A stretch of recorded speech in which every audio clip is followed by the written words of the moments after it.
শিবজি, আপনারা জানেন কেদারনাথ, বদ্রীনাথ, বদ্রীনাথ যে আছে না যে জায়গায়, ওখানে শিবজি ছিলেন, শিব এবং পার্বতী।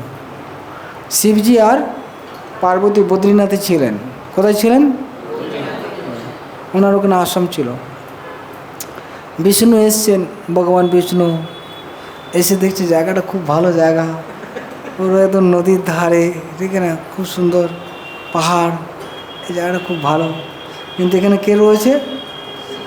শিবজি আসে। শিবজি এখন তার আশ্রম, কি করা যায় ভগবান প্ল্যান করছে।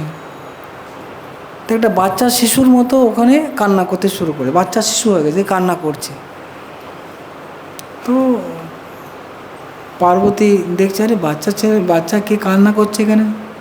শিবজিকে বলছে এখানে বাচ্চা এসে গেছে, দেখো কেউ নেই, অনাথ ছেলে, এখানে কোথা থেকে এলো বাচ্চা?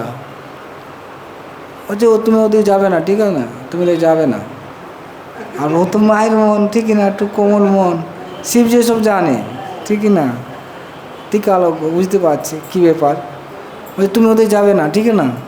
কিন্তু ও বাচ্চা কান্না করছে, ও পার্বতী, ওরা একটু স্নান করতে যাচ্ছিল, ওরা দুজন স্নান করতে যাচ্ছিল। তো তখন বলো বাচ্চা এখানে কান্না করছে শীতের মধ্যে, আমি একটু ঘরের মধ্যে রেখে আসি, স্নান টান করে এসে তারপরে দেখবো। তারপরে বাচ্চাকে নিয়ে ঘরের মধ্যে রেখে গেছি।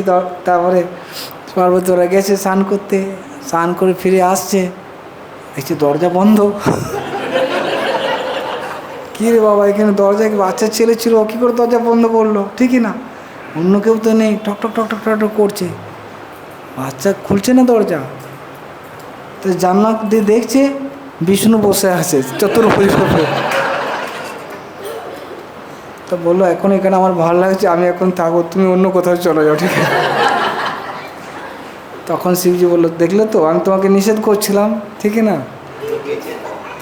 এই ঘরে জায়গা দিয়েছো, দেখতে পাচ্ছ তোমার ঘরে দখল করে নিয়েছে, এখন চলো। তো ওরা তখন শিব পার্বতী চলে গেলো কোথায়? কেদারনাথ, আরও উপরে, আরও কত উপরে চলে গেছে, দেখতে পাচ্ছেন কি, আগে এখানে ছিল বদ্রীনাথের কাছে, এখানে দখল করে নিয়েছে বিষ্ণু। শিবজি চলে গেলো তখন আবার কেদারনাথ।